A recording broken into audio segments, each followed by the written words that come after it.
Chhatrapati Sambhajinagar railway स्थानकामधील नामफलकावरील नावाच्या व भाषेच्या मुद्द्यावरून जे एसडीपीआय मुस्लिम संघटनेच्या कार्यकर्ता व पदाधिकाऱ्यांनी रेल्वे स्थानकावर निदर्शनं केली, निवेदन दिली आणि ती निवेदनं देताना, निदर्शनं करताना जो उन्माद माजवला, त्यामध्ये जी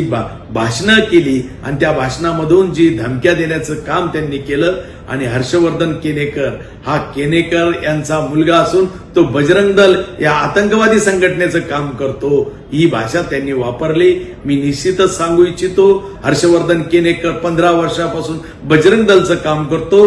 एवढंच नाही तर गोरक्षकाचं सुद्धा काम करतो आणि गोरक्षकाची सेवा करताना त्याच्यावर बऱ्याचदा हमले होण्याचा प्रयत्न झाला, परंतु तो तिथं डगमगला नाही आणि त्यामुळे केनेकर परिवार खऱ्या अर्थानं या